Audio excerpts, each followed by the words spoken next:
apák napja, de lényegesen szerényebb érdeklődés övezi, mint a méltán fontosabb anyák napját. Tegnap azonban rendkívüli apák napját tartottak, ahol látni fogják, valamennyi apukát jól ismerik már. Érdekes lesz majd látni, ki mint neveli gyermekét, melyik papának milyen követendő példa lesz igazán fontos. Egy napon készült Gangsta Zoli és lánya Zoé új tetoválása. Ez készült. Apának meg melyik készült ma? Ugye?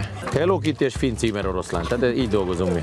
Nyárköszöntő partira voltak hivatalosak a sztárapukák kisebb és nagyobb gyerekeikkel. A gyümölcs koktél keveréssel már a legapróbbak is megpróbálkozhattak. De a fő attrakciónak szánt lufi hajtogatást csak a nagyobbak próbálták ki. Lehet, hogy elcsorva kicsiktől. A Hooligans dobosa Kis Andy 2 kislányával és 8 hónapos terhes barátnőjével jött el a celeb Baba partira, ahol a lányai új frizurát, csillámtetoválást és lufi hajdíszt kaptak. A tele tetovált rockdobos elárulta, hogy a lányai már most alapos rockzenei képzést kapnak. Ő is már kapja, így még az anyukája pocakjában van, meg Kiara is kapta, ugyanazokat a zenéket, amit én hallgatok. Csillogó tetoválást persze minden kislány rakatott magára.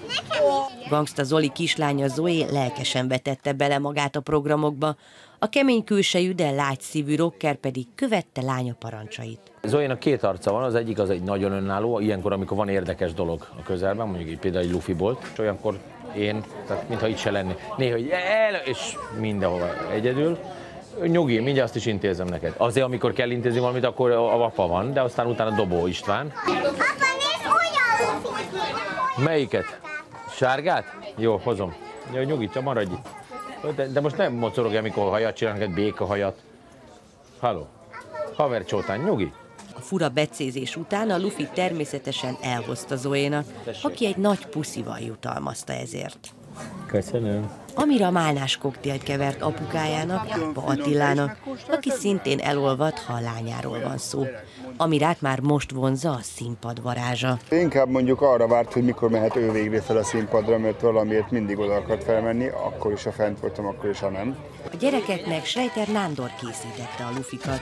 A férfi a világ 12 legjobb lufi hajtogatója között van, sőt még a lufi hajtogatás világbajnokságán is részt vett már. Azt mondja, magától tanult meg lufit hajtogatni. Minden egyes figura pontok és vonalak, úgyhogy amit le lehet rajzolni, azt meg is lehet hajtogatni. Tessék, a tiéd készen van.